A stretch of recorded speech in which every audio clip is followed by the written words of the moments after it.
What's good, YouTube? Quinn Wade Basketball Analysis. I'm gonna make a couple quick hitter videos, long, not long, just short videos for smaller free agents.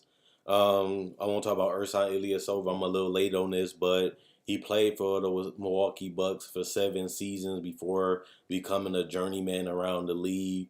I personally live in Wisconsin. I live right by the Bradley Center. Well, not right by, but I live a couple minutes away, and he was a guy that knew his role, knew what to do, stretched out the floor. He was kind of a different type of player back then than he is now. He ended up having a solid season in Philadelphia, 43% from the field, 36% from three, 70% from the free throw line, 6.7 rebounds and 1.7 assists. He gave you 10 points a game, only starting 3 games. And then if you even include the playoffs, I can run those numbers right past real quickly. He had didn't shoot the wall very well against Boston, but he shot 50% from the field and 35% from three against Miami, still giving you double digits off that bench.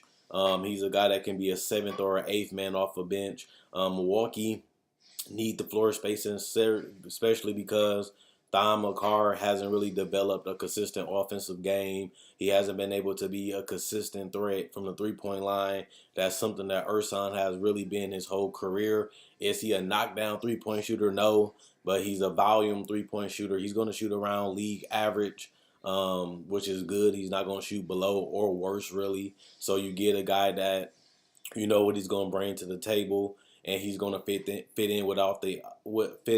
the offense. And the fact that Giannis is a guy that likes to get to the paint, he's a perfect complementary player because he can shoot the three and the mid-range jumpers. He can come off screens every once in a while. He likes to move when he doesn't have the ball. He just don't stick in one area. He knows where to be on the court. He knows what the plays is. He's a veteran. He's a guy that's going to do what you ask him to do. He's going to go out there and play his role. He's going to knock down shots. He's going to get you a couple of rebounds. He's going to make a couple extra passes.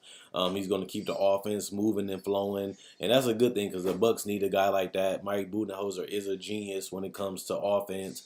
He's one of the best offensive minds. We definitely going to see how much he can get out of this roster. Remember, Jason Kidd took over Larry Drew, and he was able to make him a playoff team. Can Budenholzer take this team to the next level? Going into next season, this team has a lot of expectations. A lot of people saying Giannis is a top 5 player. A lot of people saying he's a superstar, but he hasn't been even able to get out of the first round. He has a coach that can be a championship coach if he has the right talent. He has a superstar Giannis. He has some pieces like Middleton that average 20 points. He has size. He has length. Remember, the Atlanta Hawks team he took over was one of the best offensive teams and one of the best defensive teams in the regular season.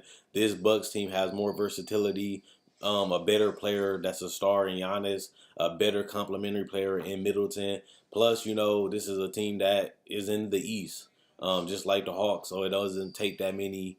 It doesn't take a super mega roster to win 50 games in the East, and I think they can get to that level.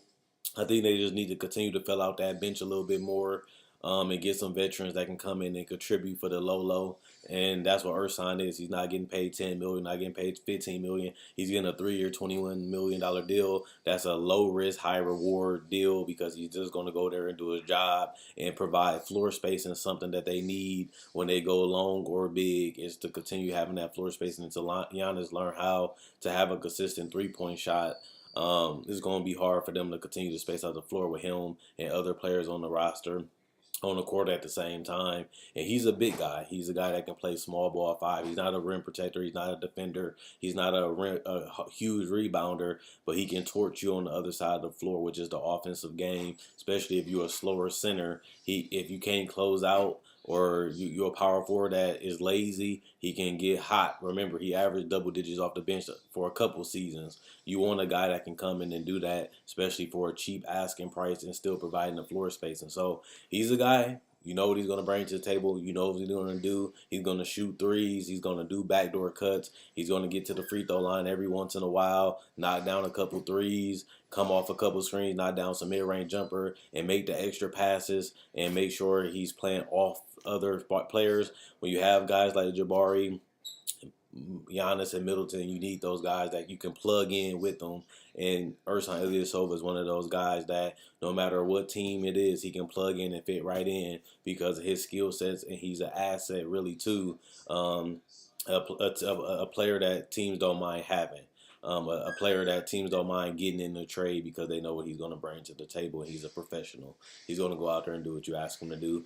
Check out my website, analysisplayground.com. Link will be in the description in the comment section below. Check out my Facebook page, analysisplayground.com. Link will be in the description in the comment section below. I'm Quinn Wade, basketball analysis. I'm gone. And let me know if you guys think that Ersan IIyasova was a good pickup for a 3-year, $21 million deal. I personally do. I just want to know what you guys think in the comment section below.